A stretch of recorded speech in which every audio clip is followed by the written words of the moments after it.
তো পড়ে যারে যার তবুও বললেন মাফ দাও খোদা উম্মত আমার গুনাহগার আল্লাহুম্মা সাল্লি আলা সাইয়্যিদিনা মাওলানা মুহাম্মদ ওয়া আলা আলি সাইয়্যিদিনা মাওলানা মুহাম্মদ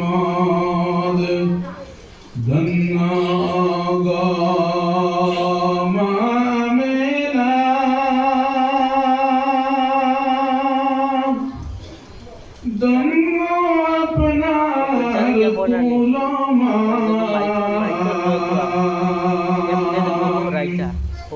আপনার কোলে জন্ম নিলেন নবী মোদের দোজাহান আল্লাহুম্মা সাল্লি আলা সাইয়্যিদিনা মাওলানা মুহাম্মদ ওয়া আলা আলি সাইয়্যিদিনা মাওলানা মুহাম্মদ।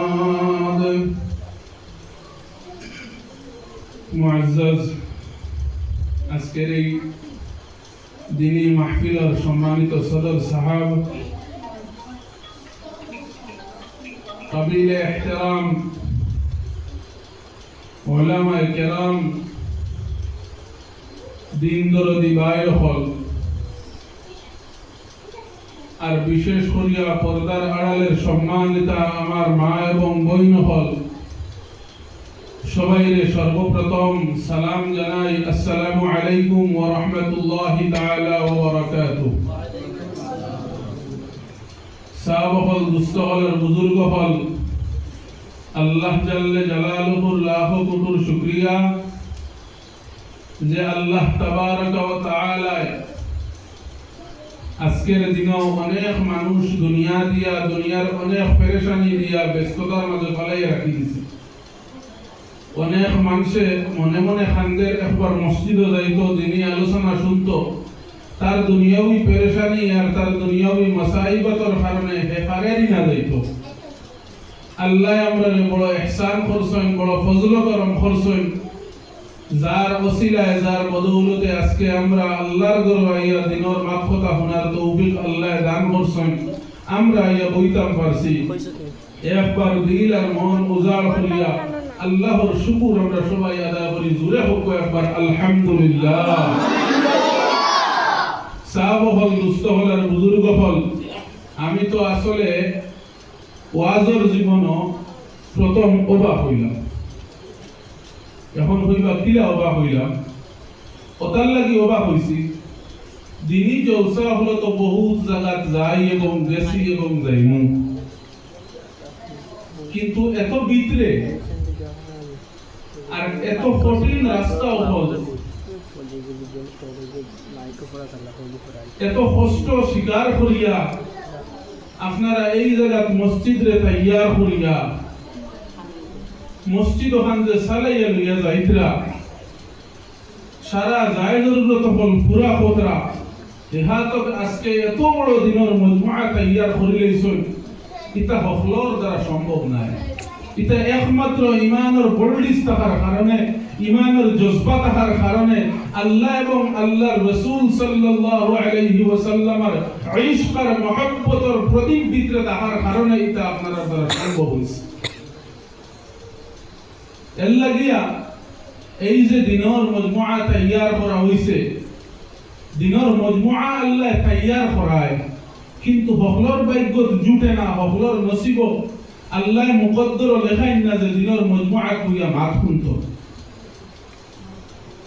এর লাগিয়া আমরা রে আল্লাহ তামাম অসুবিধা হল তাকে ফারিক করিয়া আনিয়া ওজেন বইছে। সর্বপ্রথম আমরা মনে মনে এখন ওয়াদা করি যে আমরা মজমুআর শেষ পর্যন্ত আখেরি মুনাজাত পর্যন্ত বাত রইব। কিতার লাগি কইয়ারি কথাটা, আপনারা যদি উঠিয়া যাই দিয়ে আমার কোনো ক্ষতি হইতো না, আর আপনারা সারা যদি অনুবাদ তখন আমার তাও কোনো লাভ হইতো না। আমি আইছি জায়গা ওখানে দিনের আলোচনা করতাম, আল্লাহ আনানি লইছেন, যতক্ষণ আল্লাহ তৌফিক দিবা অতক্ষণ মাতিমু, এটা দিয়ে গেছি বেশ পারতাম না। তো ওখানে মাতিয়া যাই মুগি আপনারা সামনে বল তখন তে না জানি কোন মাতে খান হয়তো আল্লাহ কবুল করতে পারবেন, আল্লাহ আমি গুনাহগারের মাতে খান আপনারা জেহন ডালিয়ে দিলেইতে পারবেন, আর ওখানে ওসিলা বানাইয়া আপনারা আমরা জীবন হকলের হয়তো উজ্জ্বল হইতে পারে। দিনের মজমুআতে কোনো মানুষ যখন বয় বয়াতটাকে লইয়া শেষ পর্যন্ত শয়তানে আইয়া শুধু অ্যান্টিবায়োটিক ইনজেকশন দিতে থাকে, খিতা দিতে থাকে, শুধু অ্যান্টিবায়োটিক ইনজেকশন দিতে থাকে। দিনের মজমুআ তৈয়ার করার লাগিয়া যখন মানুষে মিটিং করে একত্রিত হইয়া বলে ও জায়গাত মাসাজিদ দিনের মজমুআ এখন তৈয়ার করতাম, মনে আল্লাহ এবং আল্লাহর রাসূলের মাকসুদা হল ওই তো শুনতাম। যখন আপনি আর আমি মশরা আরম্ভ করি তখন শয়তানের ধরে আলাদাভাবে হে আবার মশরা শুরু করে তার দল বল নিয়া, আর তার দলের কয়েকজন সদস্য হলরে ফাটায় যে কিভাবে ও মজমুআরে নষ্ট করা যায়, বিভ্রান্তি করা যায়। অনেক ধরনের বাধা বিপত্তি হল সামনে আয়, আর যখন মজমুআ তৈয়ার হয়, মজমুআ তৈয়ার যাবা যারা বই তারা আইয়া শুধু জেহনে ও কথাটা ডালতে থাকে আর উঠ আর কর। আল্লাহ কি সাহাবা হল, দুস্থ হল আর বুজুর্গ হল, এত কষ্ট করে এই মজমুআ তৈয়ার করছেন আমার ভাইয়েনতে, আপনারাও এই বইছেন, এই মজমুআ শিরকত করছেন, আপনারা সারায় একবার জুড়ে কইছেন এই মজমুআ বইতে পারবানি আগামী মুনাজাত পর্যন্ত। জুড়ে হোক ইনশাআল্লাহ, জুড়ে হোক আরেকবার ইনশাআল্লাহ, ইনশাআল্লাহ, ইনশাআল্লাহ হোক। তো আল্লাহ ওর মাঝে তৌফিক দিবা, আপনারা বইতে পারবা। ফারমু হইয়া হারাম করে পারতাম না, আল্লাহ যদি আমাদের এই তৌফিকটা দেন না। তো সাহাবা হল, দুস্থ হল আর বুজুর্গ হল, আমি এই আলোচনা লম্বা না করিয়া মূল আলোচনা যাই গিয়া আমি সর্বপ্রথম এক আয়াতে কালিমার তিলাওয়াত করছি, যে আয়াতে কালিমাত আল্লাহ তাবারক ওয়া তাআলা ফরমায়েন লাকাদ কানা লাকুম ফি রাসূলিল্লাহি উসওয়াতুন হাসানাহ লিমান কানা ইয়ারজুল্লাহা ওয়াল ইয়াওমাল আখির ওয়া যাকারাল্লাহা কাসীরা। আল্লাহ তাবারক ওয়া তাআলা কুরআনুল কারীমের মধ্যে জানায়া দিলা, হে আমার বান্দার বান্দি হল, তোমরা যারা আমি আল্লাহরে ভয় পাও এবং আমি আল্লাহর ময়দানে মাহশরে ভয় পাও এবং সব সময় আমি আল্লাহরে স্মরণ করো, এরারে আমি কইয়া দিয়া আর তোমরা উপহার স্বরূপ দুনিয়ার জমিন বিশ্ব নবী সাল্লাল্লাহু আলাইহি ওয়াসাল্লামরে পাঠাইলাম এবং নবীর আদর্শ প্রেরণ করলাম। ও সুবহানাল্লাহ। আল্লাহ তাবারক ওয়া তাআলা আমরারে বড় মায়া করলা, বড় মহব্বত করলা, বড় ইহসান করলা রে ভাই। আর যে ইহসানের বদলা হিসাবে আল্লাহ ইহসান করতে সময় বিশ্ব নবী মুহাম্মদুর রাসূলুল্লাহ সাল্লাল্লাহু তাআলা আলাইহি ওয়াসাল্লামের মতো এমন মহান ব্যক্তিত্ব আমরার মাঝে দিলা রে ভাই, যে মহান ব্যক্তিত্বের পুরা জীবন আপনি আমি যদি অনুসরণ করি, এই মহান ব্যক্তিত্বের পুরা জীবন আপনার আমার জীবনের সঠিক পথ চলার ঔষধ হোক। সুবহানাল্লাহ। আল্লাহর নবী জনাবে মুহাম্মদুর রাসূলুল্লাহ সাল্লাল্লাহু তাআলা আলাইহি ওয়াসাল্লাম এই সাহাবায়ে কেরাম হল মসজিদ নববীর মধ্যে জমা করেন রে ভাই। আর সাহাবায়ে কেরাম হলে জানাইয়া দিলে, সাহাবায়ে কেরাম হল জীবনে তোমরা নবীর পথ ছাড়বে না, আমি নবীর পথ জীবনে তোমরা ছাড়বে না, আমি নবীর পথ যখন তোমরা ছাড়বে তোমরা পথভ্রষ্ট হয়ে যাবে। সাহাবায়ে কেরাম হলে জবাব দেন, ইয়া রাসূলুল্লাহ, আমরা কেন আপনি নবীর পথ ছাড়বো? আপনি নবী তো আমরা নিজের শরীরের রক্তের চেয়ে আরো জরুরি। ইয়া রাসূলুল্লাহ, আপনার নবীর কথাও বল আমরা কেন পাল্টাই? আল্লাহর নবী জনাবে মুহাম্মদুর রাসূলুল্লাহ সাল্লাল্লাহু তাআলা আলাইহি ওয়াসাল্লাম সাহাবায়ে কেরাম বলে ডাক দিয়া বলে, সাহাবায়ে কেরাম বলে আমার ভয় করে এই যুগে তোমরা সাহাবায়ে কেরাম বলে আমার নবী পায়, কিন্তু এক সময় আইব আমার আখেরি জমানার উম্মত হলে আমি নবীর লাগি অন্তরে কান্দিব, আমি নবীর লাগি সব সময় হে চুকের পানি ফেলে কান্দিতে থাকবো, কিন্তু আমি নবী পাইতো নাই। সেই সময় যদি আমার উম্মত হল পথভ্রষ্ট হয়ে যায়, পথ থেকে চলে যায়, আমার উম্মত হল জাহান্নামের বালি বনে যাইব। ও সাহাবায়ে কেরাম হল তোমরা জানিয়া রাখো, ও ও সময় আল্লাহর নবী জনাব মুহাম্মদুর রাসূলুল্লাহ সাল্লাল্লাহু তাআলা আলাইহি ওয়াসাল্লাম হাদিস শরীফের মধ্যে ফরমান তারাকতু ফীকুম আমরাইন লান তাদিল্লু মা তামাসসাকতুম বিহিমা কিতাবাল্লাহি ওয়া সুন্নাত রাসূলিহি قال النبي صلى الله عليه وسلم الله النبي جناب محمد رسول الله صلى الله تعالى عليه وسلم الصحابه کرام اهل جماعت করিয়া ফরমান ও আমার সাহাবায়ে کرام হল আমি নবী তোমার কাছে একটা তোমার কাছে একটা সম্পদ তৈয়ার যে সম্পদ যদি তোমরা আঁকড়িয়ে ধরতে পারো তোমরা জীবনে তোমরা জান্নাতের পথ তাকিয়ে তোমরা পথভ্রষ্ট হবে না ও সাহাবায়ে কেরাম হল সেই পথের নাম হইল কি আল্লাহর কালামুল্লাহ শরীফ কোরআন এবং আমি নবীর আদর্শ আমি নবীর সুন্নাত সুবহানাল্লাহ আল্লাহর নবী কিতাব হইছেন সাহাবায়ে কেরাম হলরে ও সাহাবায়ে কেরাম হল তোমরা যদি জান্নাতের পথ থাকতে চাও যদি পথভ্রষ্ট না হইতে চাও তাইলে তোমাদের আমি একটা সম্পদ দিয়ে যাইয়া যে সম্পদের দুইটা পার্ট একটা হইল কি আল্লাহর কালামুল্লাহ শরীফ যেটা ও নবীর উপরে আল্লাহ নাযিল করছেন আর দুই নম্বর হইল কি আমি নবীর সুন্নাত হল আমি নবীর সুন্নাত হল আমার ভাই হল আমার দোস্ত হল আর বুজুর্গ হল আল্লাহ জাল্লা জালালুহু এই নবীর এত বড় সম্পদ আপনারে আমারে দিয়া দিল রে ভাই এমন নবীর উম্মত আপনারে আমারে বানাইয়া দিল রে ভাই এমন নবী আমরার জীবনের আদর্শ হিসাবে দান করলো রে ভাই আগের যুগের নবী হলে শুধু হাদিস না মাওলায়ে কারীম একবার তা আপনার কাছে আমি নবী হিসাবে দোয়া করি আর জীবনে যদি আমি নবীর একটা দোয়া আপনি আল্লাহ কবুল করো ওগো মাওলায়ে কারীম আপনার কাছে ও দোয়াটা করিয়া দে দয়াল একবার তা আখিরি নবজওয়ানের নবীর উম্মত বানাও সুবহানাল্লাহ মুসলমান হল এমন নবী আল্লাহ আপনারে আমারে দান করলো রে ভাই যেই নবীর আদর্শ যদি আপনি আমি ফলো করি আপনি আমি পথভ্রষ্ট হওয়ার আর কোনো সম্ভাবনাই থাকতে পারে না আল্লাহর নবী জনাবে মুহাম্মদুর রাসূলুল্লাহ সাল্লাল্লাহু তাআলা আলাইহি ওয়াসাল্লাম আর সাহাবায়ে কেরাম হলে সঠিকভাবে ফলো করার কারণে সাহাবায়ে কেরাম হলে নবীর প্রত্যেকটা বাণীরে আপনার সঠিকভাবে ক্যাচ করিয়া আমল করার কারণে আল্লাহর নবী সাহাবায়ে কেরাম হলে জান্নাতের সার্টিফিকেট দিয়া দিলা ও সুবহানাল্লাহ আল্লাহর নবীর সাহাবী তাহিয়াতুল কলবি নামক সাহাবী একদিন আপনার মসজিদে নববীর মধ্যে দৌড়াইয়া হাজির হন আর আল্লাহর নবীর কাছে খান্দন শুরু করেন চোখের পানি ফেলাইয়া তাহিয়াতুল কলবি নামক সাহাবীর চক্ষু থেকে পানি বাহির হইতে থাকে আল্লাহর নবী সাহাবায়ে কেরামের খান্দন দেখিয়া সওয়াল করলেন সাহাবায়ে কেরাম কেন তুমি চোখের পানি ফেলাইয়া এত খান্দন কান্দো তাহিয়াতুল কলবি খান্দন খান্দি শুধু খান্দিতে তাহলা আর খান্দনের মাঝে জবাব দিয়া ইয়া রাসূলুল্লাহ আপনি তো কইছেন যখন কোন সাহাবায়ে কেরাম ঈমান আনলাইবা আপনার নবীর খোদার উপরে ইয়াকিন রাখিয়া যখন আশহাদু আন লা ইলাহা ইল্লাল্লাহ ওয়া আশহাদু আন্না মুহাম্মাদান আবদুহু ওয়া রাসূলুহু বলিলাইবা আল্লাহ তার জীবনের तमाम গুনাহ হল maaf করিয়া দিলাইবা কিন্তু ইয়া রাসূলুল্লাহ আমার মনে বড় ভয় লাগে আমার মনে বড় ডর লাগে আমার জীবনে এত বড় মহা ভুল করছি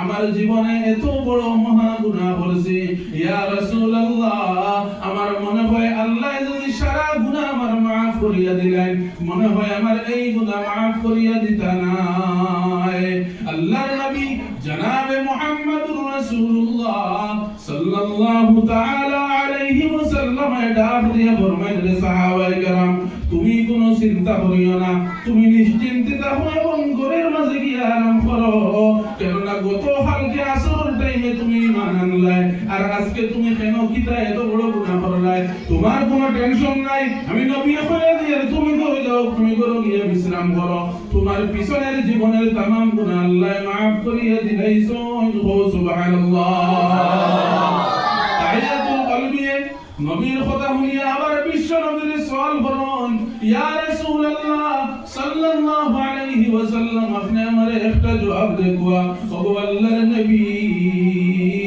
আপনি কইছেন আমার জীবনের तमाम গুনাহ মাফ হয়ে গেছে, আমার মনে কিন্তু শান্তি পায় না। ইয়া রাসূলুল্লাহ, আমি যদি শুনাইতে চাই আপনারে, আপনি শুনবানি। আমি চাই আপনি নবীরে যদি আমার সেই মহাপুরুষ কথা জানাই, আমার দুঃখটা বদলা হইব। ইয়া রাসূলুল্লাহ, একবার তা আপনি আমার একটা মুহূর্ত লাগি অনুমতি দেখো, আমার গুনাহগান আপনার সামনে আমি উপস্থাপন করি। আল্লাহর নবী জনাবে মুহাম্মদুর রাসূলুল্লাহ সাল্লাল্লাহু তাআলা আলাইহি ওয়াসাল্লাম তাহিয়াতুল কলবি কইনো সাহাবায়ে کرام একবার তখন সাইদে কি সাহাবায়ে کرام সকুর পানি পড়া আরম্ভ হয়ে যায়, সকুর পানি গলাই বিশ্ব নবীর জানাই, ইয়া রাসূলুল্লাহ, আমার যুগে আমি আপনার ঈমান আনবার আগে আমি যেই যুগের মাঝে আসলাম সেই যুগের নাম হইল কি জাহিলিয়াতুল যুগ। এবং জাহিলিয়াতুল যুগে এমন একটা প্রথা ছিল গো আল্লাহর নবী, কোন মানুষের ঘরে যদি কন্যা সন্তান জন্ম হইত, কোন মানুষের ঘরে যদি মেয়ে সন্তান জন্ম হইত, এ জাতির সামনে বড় লজ্জাজনক হইয়া থাকতো, এ জাতির সামনে বড় শর্মিন্দগি महसूस করতো। হে মাথা তুলিয়া জাতির সামনে খাড়া হইতে পারতো না, কেননা তার ঘরে একটা মেয়ে সন্তান জন্ম নিছে। ইয়া রাসূলুল্লাহ, আমার বিবি যখন গর্ভধারণী হইলা, আমার বিবি যখন আপনার সন্তান ফানেওয়ালা হই গেলা, আমার বিবিরে জানাইয়া দিলাম, গো বিবি, তুমি আপনার আমার এখান ছাড়িয়ে তুমি তোমার বাবার বাড়ি চলে যাও এবং তোমার বাবার বাড়ি গিয়া তুমি সেখানে সন্তান প্রসব করো, সেখানে তুমি সন্তান জন্ম দাও। যদি তোমার ঘরে কোন ছেলে সন্তান জন্ম নেয়, তাইলে তুমি সেই ছেলে সন্তান লইয়া আমার বাড়ির মাঝে আইবাই। কিন্তু হে বিবি জান, তোমার ঘরে যদি কোন মেয়ে সন্তান জন্ম নেয়, তুমি সেই মেয়ে নিয়ে আমার সামনে আইবাই না। তুমি শুধু এই মেয়ে নিয়ে যে আমার সামনে আইতাই নাই তা না, এই মেয়ে তোমার ঘরে হইছে এই কথাটা মেয়ে বলিয়া উচ্চারণ করবাই না। নাউযু বিল্লাহ। সাহাবায়ে কেরামে সব কুরবানি ফলাইন, আর আল্লাহর নবীরে অশ্রু জোড়া কান্দনের মাঝে বলি, ইয়া রাসূলুল্লাহ, আমার মনে কান্দে আমি এত বড় ভুল করছি। ইয়া রাসূলুল্লাহ, আমার বিবি কিছুদিন পরে যখন আমার ঘরের মাঝে আইলা, ইয়া রাসূলুল্লাহ, আমার বিবি আমারে দেখাইলা না একটা সন্তান। 4-5 বছর অতিক্রম হইয়া গেল, আমি আমার ব্যবসা বাণিজ্যের মধ্যে ছিলাম, ঘরের মধ্যে এমন সময় দিতে পারি নাই। 4-5 বছর গেছে কি আমার বাচ্চাটা অনেক বড় হয়ে গেছে। ইয়া রাসূলুল্লাহ, একদিন হঠাৎ আমার ঘরের সামনে দেখি এত সুন্দর, এত চকমক, এত উজ্জ্বল একটা বাচ্চা। ইয়া রাসূলুল্লাহ, আমার মনে হয় এই জগতে এমন সুন্দর আর কেউর কোনো বাচ্চা নাই। এই বাচ্চা দেখি একটা মেয়ে সন্তান। ইয়া রাসূলুল্লাহ, যখন আমি এই মেয়ে সন্তানের মুখের দিকে নজর করলাম, দেখলাম একমাত্র আমার চেহারার দিকে মিলে, যেরকম আমার গঠন, যেরকম আমার চেহারা মুবারক, যেরকম আমার মুখ, ওই রকম এই মেয়েটার চেহারা মুবারক। ইয়া রাসূলুল্লাহ, আমার সন্দেহ মারলো, না জানি এই মেয়েটা নিয়ে আমার। আমি তখন আমার বিবিরে ডাকলাম আর খুদা আমার সাথে কইলাম, হে বিবি, সত্যি কথা কও, এই মেয়েটার আসল পরিচয় তুমি দেও চাই। আমার বিবি ডরাইয়া আমারে জবাব দিলা, ও আমার স্বামী জান, এটা আপনার মেয়ে, আমি আপনার বয়ে আপনারে শুনাই নাই, কিন্তু এটা আপনার মেয়ে। ইয়া রাসূলুল্লাহ, সাহাবায়ে কেরামে আল্লাহর নবীরে ডাক দিয়া বল, ইয়া রাসূলুল্লাহ, এমন মেয়ে আমার জীবনে দেখি নাই, এত সুন্দর, এত চমৎকার মেয়ে। আমার ভাই হল, দুস্থ হলের বুজুর্গ হল, তাহিয়াতুল কলবি যেই সাহাবায়ে কেরাম আসলা, এত সুন্দর এক সাহাবায়ে কেরাম আসলা রে ভাই, এত চমৎকার, এত আলোকিত, এত মায়াদারী এক সাহাবায়ে কেরাম আসলা, যেই তাহিয়াতুল কলবি কোন সবার মাঝে গিয়া খাড়া হইলে, তাহিয়াতুল কলবি কোন লাইনও গিয়া খাড়া হইলে পুরা মহল ছাড়িয়ে তাহিয়াতুল কলবির দিকে চাওয়া লাগতো রে ভাই। এই তাহিয়াতুল কলবির নামক সাহাবার ঘর থেকে যেই বাচ্চা জন্ম নিছে, এত সুন্দর, এত উজ্জ্বল হইছে, তাহিয়াতুল কলবির স্ত্রী সেই বাচ্চার নাম রাখছেন জামিলা। কি তার রাখছেন নাম? জামিলা। জামিলা শব্দের অর্থ হইল কি? সুন্দরী। জামিলা শব্দের অর্থ হইল কি? তা সুন্দরী। মাঝে মাঝে আমার লগে আপনারা মাতিবা, আমার লগে মাতিলে আমি বুঝবাই মো বেটার ইউ চার্জ হয়, চার্জ হয় না, জিনতে বেশি দিন হসপিটাল লাগি বুঝছেন বেহামায়া, আপনারা মাতিবা তো আমি বুঝবাই মো ঘড়ি ঠিক আছে। তাহিয়াতুল কলবি নামক সাহাবী আল্লাহর নবীর দরবারে ফান্দন আরম্ভ করলেন, কইলা, ইয়া রাসূলুল্লাহ, আমার মনে বড় কান্দে, আমার বুক দরদর করে, গতকালকে দেখিয়া, ইয়া রাসূলুল্লাহ, আমি আমার মেয়েটা যখন আমার সামনে দেখছি, এত সুন্দর মেয়ে দেখার পরে একবার আমার জেহেন বাড়ি মারে নাই মহব্বতর টান, একবার তো আমার জেহেন এই কথাটা আয় নাই এত সুন্দর মেয়েটা আমি কোনো বাকির রাখি। ইয়া রাসূলুল্লাহ তখন মনে মনে আইছে মেয়েটার সাথে সাথে মারি নাই, কিন্তু মায়ের সেই কথাটা বুঝতে দিছি না, বরং আমি কিছু পরিমাণে অভিনয় করলাম। মা মেয়ের সামনে এমন অভিনয় করলাম, মেয়েরে আমি এমন ভাবে জড়াইয়া ধরিয়া আদর করলাম, মা মেয়ের কি হয়ে গেল যে এই মেয়েরে আমি কিচ্ছু করতাম না। ইয়া রাসূলুল্লাহ এই দিন কোনো মতে পার হইয়া গেল। বাদর দিন যখন সকাল হইল, এই মেয়ের সাথে নিয়ে আমি বাহির হইয়া গেলাম। আমি মেয়ের মারে কইলাম, হে আপনার আমার বিবি জান, আমার বাচ্চাটারে কাপড় লাগিয়ে দাও, সুন্দর পোশাক লাগাইয়া দাও, আমার বাচ্চাটা এত সুন্দর বাচ্চা আমি গ্রামের লোকেরা দেখাইতে চাই, আর আমার বাচ্চাটা আমি হাতে ধরি ধরি বাচ্চারা নানা বাড়ি যেতে চাই। বাচ্চার মায়ের সুন্দর সুন্দর কাপড় লাগাইয়া দিল, এত সুন্দর বাচ্চারে এত সুন্দর কাপড় লাগাইয়া চকমক করে আমি এত ধরি ধরি রওনা দিলাম, কিন্তু বাচ্চাটারে দুঃখা দিয়া নানা বাড়ি নেওয়ার কথা কইয়া আমি আমার বাচ্চাটা নিয়ে মরুভূমির দিকে রওনা দিলাম। মরুভূমির বালুর মধ্যে দিয়ে যখন আমি হাঁটিয়া যাইতে লাগলাম, আমার বাচ্চায় আব্বু আব্বু হইয়া ডাক দিয়া কয়, আব্বু আমার লইয়া তুমি কই যাইতেছ? আমার নানা বাড়ি তো এই দিকে নাই, এই মরুভূমির মাঝে দিয়ে কোন জায়গায় যাইতাম? আমি আমার মেয়েরে জানাই, গো মেয়ে জান, তোমার নানা বাড়ি এই মরুভূমির মাঝে দিয়ে সংক্ষেপে যাইমু, তোমার নানা বাড়ি এই কিনারে আছে লইয়া বুঝ দিয়া আমার মেয়েরে লইয়া মরুভূমির এক জায়গার মধ্যে মধ্যবর্তী জায়গার মধ্যে গিয়ে আমি যখন পৌঁছলাম, আমার মেয়েটা কিনারে রাখিয়া মরুভূমির মাঝে আমি একটা খন্দক খুঁড়তে লাগলাম, একটা গর্ত খুঁড়তে লাগলাম। আমার মেয়ে আমারে প্রশ্ন করে, ও আব্বা জান, এই মরুভূমির মাঝে কেন আপনি গর্ত করো? আমি আমার মেয়ের জবাব দেই, ও মা, ও আমার মেয়ে জান, তোমার খেলার একটা ব্যবস্থা করি, আর এত জায়গা আমরা হাঁটিয়ে অতিক্রম হইয়া আইছি, আমি বাবা ক্লান্ত হয়ে গেছি, আমি আর হাঁটতে পারি না, তোমার ও গর্তর মধ্যে খেলাত রাখি আমি একটু আরাম করবো। আমি যখন গর্ত খুঁজলাম, গর্ত খুঁদিতে খুঁদিতে এক সময় গর্ত করা যখন গর্তের কাজ কমপ্লিট হইল, আমি আমার মেয়ের ডাকিয়ে আনলাম আর কইলাম, ও মেয়ে দেখো চাই এই গর্তের কাজ কি সঠিকভাবে সম্পন্ন হইল?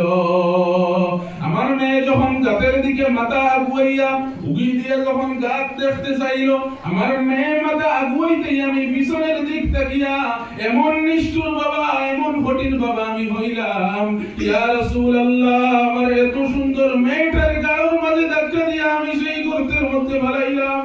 আমার মেয়ে আব্বা বলে চিৎকার দেওয়া আরম্ভ করলো, আর কয়, আব্বা জান, খেলে আপনি আমার এই গাতর মধ্যে ফেলাইলা, ও আব্বা জান, আপনি যদি আমারে মারতে চাও, এই গাতের মধ্যে যদি আপনি আমারে ভুতিয়া রাখতে চাও, আব্বা জান, আমি আপনার মেয়ে হইয়া জীবনে আপনার কাছে, আমি আমার বাবার কাছে একটা কথা খুঁজি, আর ও আব্বা জান, আমার এই গাতর মাঝে ফেলাইয়া মারিও না, আমি গাতর মাঝে পড়িয়া যে কষ্ট পাইমু, এর চেয়ে বেশি কষ্ট, এর চেয়ে বড় কষ্ট পাইমু আমার বাবাই আমার কষ্ট দিতরা, আব্বা জান, আমারে আপনি মারিও না, বরং আমি আমার জীবনে আপনার থেকে এমন দূরে চলিয়ে যাইমু, আমি বনবাস হইছিমু, জীবনে আপনার কথা কার সামনে উল্লেখ করতাম না। এই দেশে, এই এরিয়ায়, এই এলাকায়, এই সংসারে কেউ আপনি আমার বাবা, আর আপনার মেয়ে আমি এই কথাটা আর জানতো না। ও বাবা, জীবনে আপনি আপনার মেয়ে আমি আসি কিনা তাও আপনি জানতেন না, আপনার কোনো ক্ষতি হইতো না। আব্বা জান, আমি মেয়ে হই আপনার কাছে বুঝি, আর আমার জীবনটা আমি আমার বাবার কাছে বিজ্ঞাসে, আর একবার তো আপনার মন কি রকম হামায় না, আপনি আমারে মারিও না, এই গাতো আর সাফা দিও না। আল্লাহর নবীর কাছে তাহিয়াতুল কলবি আর অশ্রু জোড়া জল ফলানি আরম্ভ করো, আর বলি, ইয়া রাসূলুল্লাহ, আমার মেয়েটা যখন আমারে বাবা বাবা হইয়া ডাকে, আর মারিও না, মারিও না কর, একবার তো আমার হৃদয়ের মাঝে আইলো না এই মেয়েটা যে আমার, এই মেয়েটা তার বাবার কাছে দাবি করে বাবাই মেয়েটারে বাঁচাইতো। ইয়া রাসূলুল্লাহ, বরং যখন মেয়েটা আমার কাছে সওয়াল রাখলো যে বাবা আমারে বাঁচাও, সাথে সাথে বড় একটা পাথর নিয়ে আমি আমার মেয়ের সিনার উপরে ফেলাইলাম। ইয়া রাসূলুল্লাহ, আমার মেয়ে শুধু বাবা বাবা বলে চিৎকার দিতে আছে, আর মরুভূমির বালু আমি আমার মেয়ের গর্তের মধ্যে ফেলাইতে লাগলাম। গর্তের বালুর মধ্যে দিয়া, বালু ফাট দিয়া আমার মেয়ের যখন উপরে পাথর আমি ফেলাইলাম, ইয়া রাসূলুল্লাহ, আমার মেয়ের বুক তাকিয়া রক্ত বাহির হইয়া আমার চোখ কপাল হইয়া সিটা পড়লো, কিন্তু একটা বার আমার মনে রহম হইল না। ইয়া রাসূলুল্লাহ, আমি যখন গাছ পরাইলাম বালু দিয়া, বালুর মধ্যে দিয়া কাঠ ধরিয়া ফাটুর মাঝে দিয়ে শুধু আব্বা জান শব্দ হইতে আছে, একবার তো আমার মনে রহম হয় নাই, একবার তো আমার মনে মায়া হয় নাই যে আমি আমার মেয়েটারে পুতিতেছি এখানে। ইয়া রাসূলুল্লাহ, আমি আমার মেয়েটা সেখানে জিন্দা বাকির গাড়ি আইলাম। ওগো আল্লাহর রাসূল, খাইলো বদি আমার মনে একবার তো আসে নাই যে আমি আমার মেয়েটা এমন ভাবে গাড়ি আইলাম, কিন্তু কালকে যখন আমি ঈমান আনলাম এরপরে দেখি আমার ভিতরে এই চিন্তাটা জাগ্রত হইল, ইয়া রাসূলুল্লাহ, কালকে থেকে আইলো বদি একটা বার আমি ঘুমাই নাই। ইয়া রাসূলুল্লাহ, আল্লাহ যদি আমার সারা গুনাহ মাফ করিয়া দিলেন, একবার তো আপনি আমারে জানাইয়া দেখো আল্লাহ কি আমার এমন জঘন্য গুনাহ মাফ করিয়া দিবা। আল্লাহর নবী জনাবে মুহাম্মদুর রাসূলুল্লাহ সাল্লাল্লাহু তাআলা আলাইহি ওয়াসাল্লাম চক্ষুর পানি ফেলাইয়া কান্দন আরম্ভ করলার, নিচের দিকে চোখ দিয়ে চুপ হয়ে গেলা। সাহাবায়ে কেরাম বলে ডাক দিয়া আল্লাহর নবীর ডাক দিয়া জানাইলেন, ইয়া রাসূলুল্লাহ, আপনি কেন এত চুপ হইলা? আপনার যারা দুঃখ লাগে আমরাও তো দুঃখ লাগে, কিন্তু একবার তো আপনি তাহিয়াতুল কলবি সাহাবীর সওয়ালের জবাব হাম দেখবা। আল্লাহর নবী মাথা তুলা মারিয়া তাহিয়াতুল কলবি রকম, ও তাহিয়াতুল কলবি, তুমি এমন গুনাহ করছো যেই গুনার বদলা আল্লাহ তোমারে maaf করে দিলা কিনা আমি তোমারে সেই কথাটা কইতাম, আমি নবীর সাহসে দেয় না, আমি নবী তোমারে সেই কথাটা কইতে পারি। তুমি ঘরের মধ্যে গিয়ে বেশ বেশ করে ইস্তিগফার করো আর আল্লাহর দরবারে দোয়া করতে পারো, না জানি আল্লাহ যদি একটু মেহেরবানি হয় তোমারে maaf করিয়া দিতে পারো। সুবহানাল্লাহ, আমি কোয়ার মতলব হইল গিয়া এই ঘটনা আপনাদের সামনে উপস্থাপন করার আসল উদ্দেশ্য হইল গিয়া সেই জাহিলিয়াতের যুগে আল্লাহ বিশ্ব নবীরে দুনিয়ার জমিনে পাঠাইল রে ভাই নবী হইয়া, যেই যুগে বাবায়ে কন্যা সন্তানরে নিজ হাতে মাটির নিচে গিয়া পুতিরার, যেই যুগে বাবায়ে কন্যা সন্তানরে নিয়া কাতল করিয়া ফেলার, এর আগের যুগে কন্যা সন্তানে বাবায়ে তার নিজের মেয়ের বিয়া করছে, মেয়ে বাবার স্বামী হিসাবে গ্রহণ করছে রে ভাই, ছেলে মায়ের লাগি বিবাহ বন্ধনে আবদ্ধ হইছে, মানুষ নির্লজ্জের মতো ঘুরিছে। আপনার শহরের সুন্দরী বিবি যদি আর শহরের পছন্দ হয়, সারা বইয়া মাথোদার মাধ্যমে, টাকা পয়সার মাধ্যমে, মাল আসবাবের মাধ্যমে সেই বেটি অন্তর কাছে সমঝাইতা। এমন যুগে, এমন জাহিলিয়াতের যুগে, এমন বেপরদার যুগে আল্লাহ বিশ্ব নবীরে পাঠাইল রে ভাই, আর আল্লাহ নবীরে পাঠাইয়া কুরআনুল কারীমের মধ্যে জানাইয়া দিল, ও আমার বান্দার বান্দি হল এমন নবী তোমার কাছে আমি পাঠাইলাম যেই নবী তোমার জীবনের আদর্শ এবং মডেল বানাইয়া দিলাম। সুবহানাল্লাহ, এবার আল্লাহ জিকির করেন, লা ইলাহা ইল্লাল্লাহ, লা ইলাহা ইল্লাল্লাহ, লা ইলাহা ইল্লাল্লাহ, লা ইলাহা ইল্লাল্লাহ,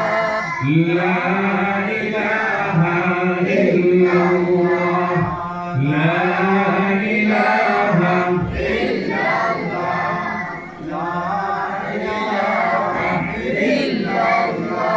জিকির করো মুমিনগণ, জিকিরে মুজাইয়ামন, জিকিরে হয় দিল রোশন, কলিমার সাথে হয় মরণ, লা ইলাহা ইল্লাল্লাহ, লা ইলাহা ইল্লাল্লাহ, লা ইলাহা ইল্লাল্লাহ, লা ইলাহা ইল্লাল্লাহ। খোদার প্রিয় জাকিরিন বললেন রাব্বুল আলামিন, খোদার প্রিয় জাকিরিন বললেন রাব্বুল আলামিন, খোদা হবেন জারজামিন, জিকির কলবের মেডিসিন, লা ইলাহা ইল্লাল্লাহ, লা ইলাহা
বিশ্ব নবী মুহাম্মদুর রাসূলুল্লাহ সাল্লাল্লাহু তাআলা আলাইহি ওয়াসাল্লাম রে আল্লাহ এমন নিয়ামত স্বরূপ বানাইয়া আমার সামনে দিল রে ভাই।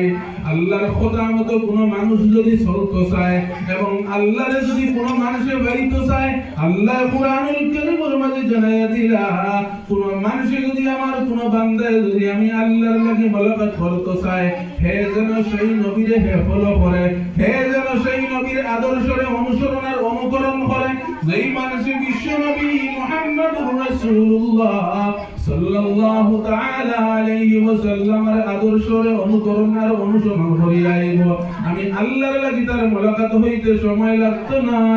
সুবহানাল্লাহ। আল্লাহ কুরআনুল কারীমের মধ্যে জানাইয়া দিলা, ওয়া আকিমুস সালাতা ওয়া আতুজ যাকাতা ওয়ারকাউ মা'আর রাকিঈন।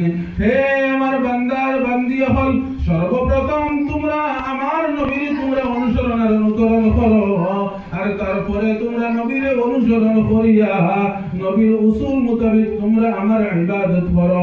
আমার ইবাদত যখন আইবা, সর্বপ্রথম আকিমুস সালাহ, তোমরা নামাজরে কায়েম করো, নামাজরে প্রতিষ্ঠা করো। কারণ নামাজ হইল কি ও বস্তু দুনিয়ার জমিন, কোন মানুষ যদি তার তামা জীবনের মন্দ কাজের ঘুরাইয়া থেকে হরক চায়, সেই ঔষধের নাম হইল কি নামাজ। সুবহানাল্লাহ। মানুষের তার জীবনের গুনাহ, তার জীবনের ভুলটাকে যদি কোনো জিনিসে সাফ করতে পারে রে ভাই, আমরা কাপড়ের মাঝে যখন দাগ লাগে রবিন আমরা ব্যবহার করি, তেমনি ভাবে মানুষের শরীরের মানুষের জেহেনের গুনাহ যদি কোনো মানুষের সাফ করতে চায়, বিশ্ব নবী জানাইয়া দে, হে আমার উম্মত হল, তাড়াতাড়ি তোমরা যেন নামাজের দিকে মশগুল হয়ে যাও। তোমরা সামনে যত বড় বালার মাসাইবাত হলো, তোমরা সামনে যত বড় বালার মাসাইবাত হল, একবারে হয়ে যাও। তোমরা ভয় পাইবে না, তোমরা ভয় পাওয়ার জাত না, তোমরা ইতিহাসও ভয় পাওয়া নাই, বরং তোমরা আল্লাহর অনুসরণ করো, আল্লাহর অনুকরণ করো। আল্লাহ কুরআনুল কারীমের মাঝে কইয়া দিলা, ওয়াসবির ওয়া মা সাবরুকা ইল্লা বিল্লাহ। তোমরা আল্লাহর জাতের অনুসরণ করো, আল্লাহর জাতের উপরে পূর্ণাঙ্গ রূপে ইয়াকিন রাখো। তোমরা যদি আমি আল্লাহর উপরে পূর্ণাঙ্গ রূপে ইয়াকিন রাখতে পারো এবং আমি আল্লাহ এবং আল্লাহর রাসূলের পথ অনুসরণ আর অনুকরণ করিয়া যদি চলতে পারো, দুনিয়ার প্রত্যেকটা সমস্যার ঘাটে আমি আল্লাহ তোমরা সহধর্মী বনমু। সুবহানাল্লাহ। আল্লাহ কুরআনুল কারীম মিসামাতি শুননি, আল্লাহ কুরআনুল কারীম আমরা লাগি তামসা করছইনি। আল্লাহ কুরআনুল কারীম যখন কইয়া দিলা যে দুনিয়ায় তোমরা যত বড় সমস্যার মাঝে পড়ো, তোমরা যখন মুসলমান হইছো, তোমরা যখন ঈমান আনছো, তোমরা সামনে সমস্যা হল থাকবেই থাকবে। কারণ নবীর যুগটা কি, নবীর যুগরে যদি আপনি ফলো করেন, যদি আল্লাহর নবীর জিহাদের ইতিহাসরে আপনি ফলো করেন, আল্লাহর নবীর মক্কা ছাড়াইয়া মদিনায় হিজরতের কথা যদি আপনি স্মরণ করেন, আপনি দেখবা আমরা সামনে কিটা সমস্যা আবার। ও মুসলমান, বিশ্ব নবীর সামনে এমন এমন সমস্যা হলেই রে ভাই। বিশ্ব নবী যখন মক্কা ছাড়াইয়া মদিনায় যাওয়ার কথা বিশ্ব নবীর কাছে খবর আইল, বিশ্ব নবী যখন মক্কা ছাড়িয়ে যাইতে লাগলা, বিশ্ব নবী মুহাম্মদুর রাসূলুল্লাহ সাল্লাল্লাহু আলাইহি ওয়াসাল্লাম এত কান্দন আরম্ভ করলা আর আল্লাহর দরবারে জানাইলা, ও মওলাই করিম, কোন দুঃখে আপনি আমারে মক্কা ছাড়িয়ে মদিনায় যাওয়ার কথা বলিলা? আল্লাহ বিশ্ব নবী মুহাম্মদুর রাসূলুল্লাহ সাল্লাল্লাহু তাআলা আলাইহি ওয়াসাল্লামের ডাক দিয়া বলে, ইয়া রাসূলুল্লাহ, ওগো আল্লাহর নবী, মক্কার জমিনে তুমি এত লাঞ্ছিত বঞ্চিত আর অপদস্থ হইলাই। ওগো আল্লাহর নবী, তুমি যখন মক্কার রাস্তা দিয়া হাঁটিয়া গেলাই, কুফার মুশরিকিন আকলর বেটিনতে বাড়ির তামাম ময়লা জমাট করিয়া রাখতা। আমার নবী যখন রাস্তা দিয়া হাঁটিয়া যাইতা, আমার নবীর মাথা মুবারকের মাঝে আনিয়া সেই ময়লা নিক্ষেপ করতা। আউযু বিল্লাহ। ও মুসলমান হল, নবীর যুগে বিশ্ব নবী এত কষ্ট করিয়া, এত শরীরের রক্ত ঝরাইয়া রে ভাই, শরীরের এক ফুটা রক্তের বিনিময়ে দিনের টাইম হরিয়া তৈয়া গেলা। আজকে আমরা না নবীর ইয়াদ রাখছি, না আল্লাহর জাতের ইয়াদ রাখছি। এমন আমরা পথভ্রষ্ট হইছি, পথভ্রষ্ট হইতে হইতে কোন পথ আমরা আসলাম ওটাই ভুলে গেছি। ও আমার ভাই হল, দুস্থ হলের বুজুর্গ হল, এখনো সময় আছে নবীর পথে আমরা অনুসরণ করি, দুনিয়ার জমিনের সঠিক পথের সন্ধান আমরা পাইমু। সুবহানাল্লাহ। আল্লাহর নবীর জীবনের আদর্শ যদি আপনি শুধু ফলো করেন, আপনার জীবন এমন ভাবে রঙিন হয়ে পড়ে ভাই। আল্লাহর নবী জনাবে মুহাম্মদুর রাসূলুল্লাহ সাল্লাল্লাহু তাআলা আলাইহি ওয়াসাল্লাম মানুষের সাথে এমন ব্যবহার করতা, যেমন ব্যবহার পুরুষ জাতির লাগি করতা, তেমন ব্যবহার নারী জাতির লাগি করতা। আল্লাহর নবীর জুবান থেকে জীবনে কোনো মানুষের কোনো কষ্ট পায় নাই। আল্লাহর নবী ঘরের মাঝে পরিবারের সাথে বিবির সাথে এমন আচরণ করতা। আল্লাহর নবীর ছোট্ট একটা ঘটনা মনে কর, ঘরের মাঝে আল্লাহর নবী জনাবে মুহাম্মদুর রাসূলুল্লাহ সাল্লাল্লাহু তাআলা আলাইহি ওয়াসাল্লাম একদিন গোসল করার লাগি, স্নান করার লাগি ঘরের মাঝে আইলা। আর হযরত আয়েশা সিদ্দিকা রাদিয়াল্লাহু তাআলা আনহার ডাক দিয়া জানায়, ওগো আয়েশা, আমি নবীর শরীরের মাঝে কিছু পরিমাণে ময়লা দেখা যায়। ও আয়েশা, তুমি যদি আমি নবীরে একটু স্নান করাইয়া দিতাই, আমি নবীরে যদি কিছু পরিমাণে জল দিয়ে গোসল করাইয়া দিতাই, হয়তো শরীরের মাঝে কিছু আরাম পাইলাম মনে। হযরত আয়েশা সিদ্দিকা রাদিয়াল্লাহু তাআলা আনহা তাড়াতাড়ি জলের ব্যবস্থা করলা, আর আল্লাহর নবীর একটা খাটের মাঝে লইয়া গেলা, আর কইলা, ইয়া রাসূলুল্লাহ, ও আমার স্বামী জান, এই খাটের মাঝে আপনি উঠোয়া, আর এখানে আপনি আসন গ্রহণ করবা, আমি আপনার স্নান করাইয়া দিয়ার। আল্লাহর নবীর বিবি হযরত আয়েশা সিদ্দিকা রাদিয়াল্লাহু তাআলা আনহা যখন আপনার বালতির থেকে পানি তুলিয়া বিশ্ব নবীর মাথার মাঝে পানি দিলেন রে ভাই, পানির সাথে হঠাৎ বিশ্ব নবী দেখলা লাল যেন কি একটা প্রবাহিত হইতে আছে। বিশ্ব নবী হযরত আয়েশা সিদ্দিকারে ডাক দিয়া জানায়, ওগো আয়েশা, একটু খেয়াল করিয়া দেব, একটু লক্ষ্য করিয়া দেব, পানির মাঝে লাল লাল কি যেন যাইতে আছে। না জানি আমি নবীর মনে হয় এই পানির মাঝে না জানি রক্ত মিশি গেল নি, না জানি এই পানির মাঝে রক্তের মতো ফেলে দেখা যায়। ওগো আয়েশা, একটু লক্ষ্য করিয়া দেব, আমার নবীর সন্দেহ আমাই গেল। হযরত আয়েশা সিদ্দিকা রাদিয়াল্লাহু তাআলা আনহা বালতির দিকে নজর ফেলায়, আর সাইয়া যখন সত্যি তো বালতির মাঝে রক্ত। হযরত আয়েশা সিদ্দিকা বিশ্ব নবী মুহাম্মদুর রাসূলুল্লাহ সাল্লাল্লাহু তাআলা আলাইহি ওয়াসাল্লামের ডাক দিয়ে জানায়, ওগো আমার স্বামী জান, ইয়া রাসূলুল্লাহ, আপনি যখন খাটোর মাঝে অবতরণ করলা, আপনি যখন খাটোর মাঝে উঠিলা, ইয়া রাসূলুল্লাহ, আমি আপনার দরাত লাগিয়া আমার হাতের বুড়ি টিপটা খাটের নিচে হামাই গেল। আপনি যখন খাটোর মাঝে পড়া মারলা, আমার আঙ্গুলটা খাটের নিচে হামাই, আমার আঙ্গুলের নখটা ফাটি গেল, কিন্তু আমার আদবে দিছে না, আমার সাহসে দিছে না। আপনি নবী একদিকে একদিকে, আপনি আমার স্বামী, দুইটা স্থান হইল কি, দুইটা দরওয়াজা হইল কি বড়। আমি নবী, আমি আয়েশা হিসাবে হয়তো স্বামীরে দাবি করি হইতাম পারি বলে আমার নখ ফাটি যার। ইয়া রাসূলুল্লাহ, আপনি আমার স্বামীর পরেও তো আপনি আল্লাহর নবী, আমি আয়েশার একটা নখ কেন, আমি আয়েশার জীবন যদি যায় গিয়া আমি নবীরে কিচ্ছু হইতাম না। সুবহানাল্লাহ। ও আল্লাহর নবী, আমি দেখছি না, আমি বুঝ পাইছি না, আমি আয়েশার নখটা কি এক ফুটা পানি পড়ে গেছে। আমি যদি জানতাম এক ফুটা রক্ত পড়িয়া আপনি সেই রক্ত দেখিলে এই পানি না পাক হয়ে যাব। ও আল্লাহর নবী, কখনো আমি সেই রক্তের ফুটা সেই পানির মধ্যে ফেলাইতাম না। বিশ্ব নবীর চোখ দিয়ে পানি বাহির হওয়া আরম্ভ হইল ভাই। আল্লাহর নবী এমন কান্দন কান্দা আরম্ভ করলা, আর হযরত আয়েশা সিদ্দিকা রাদিয়াল্লাহু তাআলা আনহার সামনে আনিয়া বলল, আয়েশা, তুমি আয়েশা আমি নবীরে এত মহব্বত করো, তুমি আয়েশা আমি নবীর লাগি এত মহব্বতুল পাগল। আয়েশা, আমি যদি আমার জীবনে জানতাম তুমি আমার জন্য অত পাগল, কখনো তোমারে আমি আমার স্নান করাইবার লাগি হইবার সাহস হইতাম না। ওগো আয়েশা, আমি নবী একজন মানুষ, আপনার খাটের উপরে উঠাত লাগিয়ে আমার নখটা ফাটিল, না জানি তুমি সেই নকুর মাঝে কত আঘাত পাইলাই। আর এই ফাটা নকুর মাঝে আপনার জল লাগাইয়া, এই ফাটা নকুর মাঝে পানি লাগাইয়া তুমি আমার মাথার মাঝে জল ঢালতে আসো, না জানি এই আঙ্গুলের মাঝে এই নকুর মাঝে কত যন্ত্রণা করে। ও আয়েশা, এত কষ্ট করিয়া কেন আমার মাথার মাঝে জল ঢাললাই?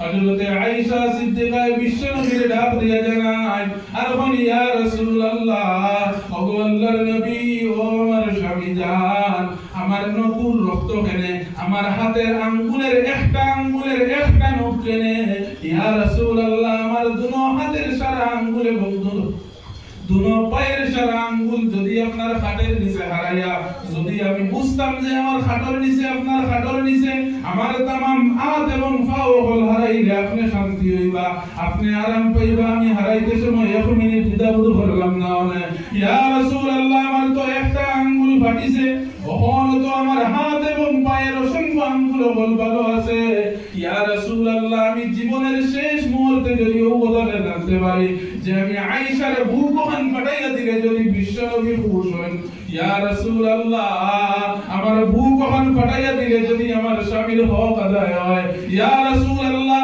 আমার মাথা ও ফাটাইয়া মগজ ওখান বাহির হইয়া আপনার সামনে রাখলে যদি বিশ্বনবীর অন্তর ওখান খুশ হয় ইয়া রাসূলুল্লাহ আমার স্বামীর সামনে 1 মিনিট আমার বুক ফাটাইয়া এবং আমার মাথা ফাটাইয়া মগজ সামনে রাখতে দ্বিধাবোধ করতাম না সুবহানাল্লাহ বিশ্বনবী মুহাম্মদুর রাসূলুল্লাহ সাল্লাল্লাহু তাআলা আলাইহি ওয়াসাল্লাম হযরত আয়েশা সিদ্দিকারে ডাক দিয়ে জানেন ও আয়েশা তুমি যে আমারে এত মহব্বত করলাই তুমি যে স্বামী হিসাবে এত কষ্ট স্বীকার করিয়া স্বামীর হক আদায় করবার চেষ্টা করলাই ও আয়েশা আমি নবী হয়ে যায় আর কাল ময়দানে মাহশর যখন হাসরের ময়দান কায়েম হইব জাহান্নামের নাকে দিয়ে যখন আগুনের লুক্কা বাহির হওয়া আরম্ভ হইব ময়দানে মাহশর যখন জাহান্নামে নাক দিয়ে এমন গর্জন মুখ দিয়ে এমন গর্জন করা আরম্ভ করব আপনার ময়দানে মাহশর ফাটা আরম্ভ হই যাব বালু উত্রানি আরম্ভ হই যাব সূর্য মাথার উপরে আই যাব যখন মানুষই কোনো আশ্রয় পাইতো না ও আয়েশা তুমি যখন আজকের দিনে আমি স্বামীর হক আদায় করার লাগিয়ে তো কুরবানি করলাই সেই সময় সর্বপ্রথম তুমি আয়েশার কথা আমার মনে পড়বে সুবহানাল্লাহ আমি স্বামী আমার স্ত্রীর হক সেই দিয়ে আদায় করবো এবং তুমি স্ত্রীর লইয়া একসাথে জান্নাত হামাইমু সুবহানাল্লাহ হযরত আয়েশা সিদ্দিকার মতো ব্যক্তিত্ব বিশ্বনবী স্বামী হওয়ার পরে খিদমত করতে এত কষ্ট করলা রে ভাই আর বিশ্বনবী হযরত আয়েশার লাগি কেমন শিক্ষণীয় ব্যবহার করলা ও মুসলমান হল আমি প্রথমে যে আয়াত রে পড়িছিলাম আপনাদের সামনে লাকাদ কানা লাকুম ফি রাসূলিল্লাহি উসওয়াতুন হাসানা লিমান কানা ইয়ারজুল্লাহা ওয়াল ইয়াওমাল আখির ওয়া যাকারাল্লাহা কাসীরা আল্লাহ কোরআনুল কারীমের মধ্যে কইয়া দিলা তোমরা যারা আমি আল্লাহরে ভয় করো এবং আমি আল্লাহকে ভালোবাসো এর লাগিয়া হাইয়েস্ট পুরস্কার আমি রাখিয়া আইলাম নবীর আদর্শ সুবহানাল্লাহ এর লাগি প্রত্যেক মানুষের করণীয় হইল কি বিশ্বনবী মুহাম্মদুর রাসূলুল্লাহ সাল্লাল্লাহু তাআলা আলাইহি ওয়াসাল্লামের পথ অনুসরণ করা এবং বিশ্বনবীর জীবনী সম্পর্কে সঠিক জ্ঞান আহরণ করা আর বিশ্বনবীর পালন করা যখন প্রত্যেকটা মানুষের বিশ্বনবীর জীবনকে অনুসরণ করে লইব তার জীবনের সঠিক রাস্তায় বুঝাইয়া পাইব সুবহানাল্লাহ এর লাগিয়া আপনি আর আমি জীবনে চলার পথে অনেক সমস্যা হল পাইমু অনেক অসুবিধা হল পাইমু আমার জানা আছে আপনার এরিয়াটা আপনার সঠিক আপনার হয়তো হাট্টা নাই বিভিন্ন সমস্যার মাঝে আসেন আইতে সময় আমার বাড়িতে গপ করছেন ইনো আবার বাদেও আমার ব্যবসা সাথী হলে গপ করছেন ইটা জানি ইটা আর বড় বড় সমস্যা হলাইব ইটা আর বড় বড় সমস্যা হলাইব সাহাবায়ে কেরাম হলো যুগে সাহাবায়ে কেরাম হলো গরর মাঝে রাতে পরিবার লইয়া ঘুমো কুফার আর মুশরিকিন হল আইসন আইয়া গরর মাঝে আগুন লাগাইছেন সাইয়্যিদ আরেবিয়া আগুন লাগাইয়া আগুনের মাঝে জলিতরা সাহাবায়ে কেরাম হল যখন আপনার বের জ্বলিয়া পড়ে গেছে তখন জ্বলা আগুনালা সাহাবায়ে কেরাম এবং পরিবার বেটাইন এবং বেটিন হল যখন আগুনের লুক্কা শরীর উড়ের যখন দৌড়াইতরা হাল্লা চিৎকার কথা আগুন উড়ে তখন তারা কুফার আর মুশরিকিন হলে আরাম পান না দলুক বার করিয়া কুকুর মাঝে মারে এর বাদে গিয়ে তারা শান্তি পায় হউ যুগে তো সাহাবায়ে কেরাম হলে ওটা কষ্ট হল স্বীকার করিয়া ওটা কষ্ট হল সহ্য করিয়া দিনরে কায়েম করিয়া যাওয়ার কারণে আজ আমরা মুসলমান হইয়া দাবি করতাম পারিয়া আল্লাহ কিতাব হল মুস্তকলার বুজুর্গ হল আমরা ইমানের পাওয়ার কমে গেছে, ইমানের বর্ডিস কমে গেছে, ইমানের জজবা কমে গেছে।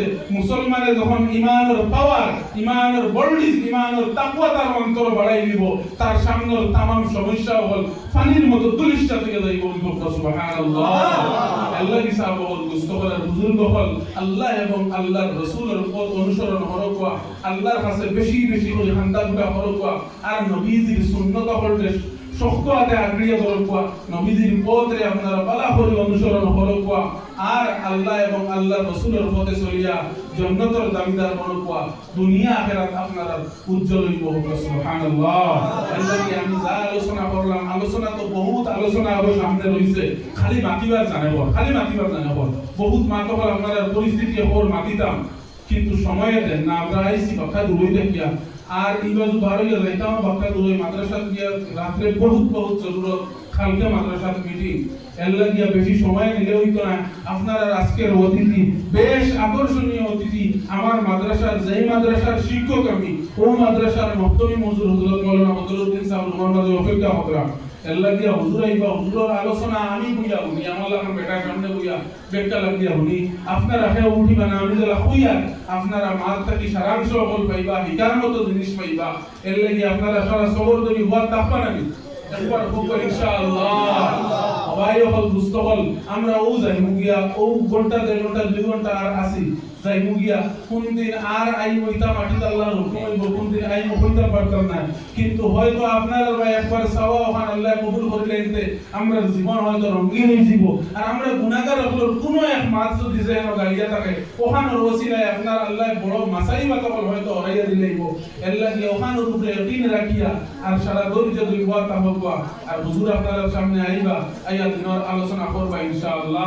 আর এখন আমি সংক্ষেপে লাস্টে ইনশাআল্লাহ দোয়া হইব, লাস্টে আপনারা মিলাদ শরীফ বইয়ের বাদে দোয়া হইব, নামাজের বাদে আখেরি মুনাজাত পাইয়া সারা যাইবা। এখন হুজুরে আলোচনা করবা, আমি হুজুরকে অনুরোধ করব আপনি মজলিস হইয়া 10 মিনিট লইয়া রাখবা,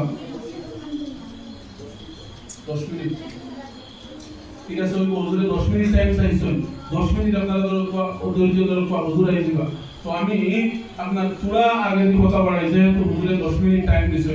সাহাবা হল, মুস্তাফা আর বুজুর্গ হল আল্লাহর নবী জনাবে মুহাম্মদুর রাসূলুল্লাহ সাল্লাল্লাহু তাআলা আলাইহি ওয়াসাল্লাম এর দ্বীনের যখন কায়েম করলা, দ্বীনের কায়েম করতে সময় অসংখ্য জিহাদ হল করা লাগছে, অসংখ্য আপনার বড় বড় জিহাদের ময়দানে গিয়া আল্লাহর নবী শিরকত করা লাগছে। এই কথা হল বিশ্ব নবীর জিহাদের কথা হল আমি আপনাদের সামনে হওয়ার অর্থ হইল গিয়া বিশ্ব নবীর সামনে যখন দ্বীন কায়েম করতে বড় বড় মাসাইবাত হল আসিল, ওলা আপনার সামনে বড় বড় মাসাইবাত হল আছে আমরা দেখিয়া রহুনিয়া। এর লাগি আপনার সামনে ইমানের তাকওয়া, ইমানের বর্ডিস বাড়িবার লাগি তা কথা হল হইয়া। সাহাবা হল, মুস্তাফার বুজুর্গ হল আল্লাহর নবী জনাবে মুহাম্মদুর রাসূলুল্লাহ সাল্লাল্লাহু তাআলা আলাইহি ওয়াসাল্লাম যখন উহুদের ময়দানে জিহাদের লাগি গেলা, আল্লাহর নবীর সাহাবা হল লইয়া 700 সাহাবা কেরাম হল লইয়া যুদ্ধের ময়দানে অবতীর্ণ হইলা, এবং কুফার আর মুশরিকিন হল 3000 সৈন্য হলকে হাজির হইল বিশ্ব নবীর বিরুদ্ধে। জনাবে মুহাম্মদুর রাসূলুল্লাহ সাল্লাল্লাহু তাআলা আলাইহি ওয়াসাল্লাম রে আল্লাহ কুদরতি এমন শক্তি দিয়ে দিল রে ভাই, আল্লাহর নবী মাত্র আপনার 700 জন সাহাবায়ে কেরাম হলে জিহাদের ময়দানে জিহাদ করিয়া 3000 আপনার কুফার আর মুশরিকিনের সামনে জয়লাভ করলা। সুবহানাল্লাহ। আল্লাহর নবী সাহাবায়ে কেরাম হলে যখন উহুদের ময়দানে জিহাদের অবস্থা যখন দেখলা জয়লাভ করার মতো একটা অবস্থার মাঝে আই গেছেন, আল্লাহর নবীর সাহাবায়ে কেরাম হলে যুদ্ধের মাঝে যখন জয়লাভের পথে আগুয়াইলা, যখন দেখলা কুফার আর মুশরিকিন হল সারা পাহাড়ের নিচে গইয়াই সারা গিয়া পাহাড়ের নিচে পড়ছে, আর যুদ্ধের तमाम শায় সামগ্রী হল নিচে পড়ছে, আল্লাহর নবীর সাহাবায়ে কেরাম হলে ঝুঁকি নিলা যে সেই দিকে আগুয়া तमाम শায় সরঞ্জাম হলে কবজ করতা। বিশ্ব নবী সাহাবায়ে কেরাম হলে বাধা দিলা, ও আমার সাহাবায়ে কেরাম হল আর আগে দিয়া গইয়া না, আর জায়গা থেকে তোমরা সামনে তুলিও না। আমরা জয় হোক বা পরাজয় হোক, যত সময় পর্যন্ত জিবরাইল ওহী আমার কাছে নাযিল হইছেন না, জিবরাইল যখন আল্লাহর পক্ষ থেকে কোনো না কোনো ওহী নিয়ে আমার কাছে উপস্থিত হইছেন না, ততক্ষণ পর্যন্ত আমরা কোনো নবী থেকে লইয়া সাহাবায়ে কেরাম পর্যন্ত কেউ জাগাত থেকে ইঞ্চি পরিমাণ করিতাম না। বিশ্ব নবীর কথা শুনিয়া কিছু সময় সাহাবায়ে কেরাম এখানে তাহলা যখন দেখলা সামনের দিকে আর কোনো কুফার আর মুশরিকিন দেখা যায় না, তখন আপনার সাহাবায়ে কেরাম সামনের দিকে আগুয়াইলা। যখন সাহাবায়ে কেরাম সামনের দিকে আগুয়াইলা, পিছনের দিক থেকে আবু তালিব মুহাম্মদ মাজিদ হইয়া যেই সাহাবায়ে কেরাম পরে আল্লাহর নবীর হাতে ঈমান আনলা, ও সাহাবায়ে কেরামে আপনার বিশ্ব নবীর পিঠির মাঝে আঘাত করলা। আল্লাহর নবীর পিঠির মাঝে আঘাত করিয়া আল্লাহর নবীর দাঁত মুবারক শহীদ হইল। নাউযু বিল্লাহ। ও মুসলমান হল বিশ্ব নবীর সাহাবায়ে কেরাম হলরে কইছিল জাগাতটা কি ঢুলিও না, জাগাতটা কি একপাড়া আগে যাইও না। সাহাবায়ে কেরাম হলে অস্ত্র শস্ত্র লাভের আশায় বিশ্ব নবীর কথারে না মানিয়া একটু সময় বাদে যখন দেখলা জয়লাবার হই যায় জায়গা ঢুকে যাইলা, তখন বিশ্ব নবীর আপনার বহুত বহুত বড় বড় ক্ষতি হয়ে গেল রে ভাই। এখান থেকে বিশ্ব নবী আমরা ও মেসেজ দিয়া গেলা, ও শিক্ষা দিয়া গেলা, বিশ্ব নবীর কথা ছাড়িয়া বিশ্ব নবীর পথ ছাড়িয়া যখন মানুষ পথভ্রষ্ট হয়ে যাব, তার জীবন অন্ধকার হয়ে যাব। ও ঠিক কিনা? এর লাগে আল্লাহর নবী হাদিস শরীফের মাঝে কইয়া গেছেন, তারাকতু ফীকুম আমরাইন লাম তাদিল্লু মা তামাসসাকতুম বিহিমা কিতাবাল্লাহি ওয়া সুন্নাত রাসূলিহি। ও আমার উম্মত হল, তোমরা যদি সঠিক পথের মাঝে থাকতে চাও, আমি তোমাদের সম্পদ দিয়ে যাই, আর যে সম্পদরে তোমরা আঁকড়িয়া ধরো, আমি নবী হয়ে যাই আর আল্লাহর কালামুল্লাহ শরীফ আর আমি নবীর সুন্নাত হল যতক্ষণ পর্যন্ত তোমরা আঁকড়িয়া ধরবাই, ততক্ষণ পর্যন্ত তোমরা সঠিক পথে থাকবাই। সুবহানাল্লাহ। আল্লাহ কি সাহাব হল, দুস্থ হল, বুজুর্গ হল, আল্লাহ আপনারে আমারে অহলরে আল্লাহ এবং আল্লাহর রাসূলের পথ অনুসরণকারী বানাও। আল্লাহুম্মা আমিন। আর তো আপনার যত সময় আলোচনা করছি আমি কম বক্তে আল্লাহর কাছে দোয়া করব, আল্লাহ আমাদের সারারে আমারে এবং আপনারা সারারে আমাল করার তৌফিক দেও। আর মা তো বহুত রয়েছে, আপনারা হুজুরের মুখ থেকে শুনবা ইনশাআল্লাহ। সারা আমার লাগি দোয়া করবা, আমিও আপনারা লাগি দোয়া করব। আসসালামু আলাইকুম ওয়া রাহমাতুল্লাহি তাআলা ওয়া বারাকাতুহু।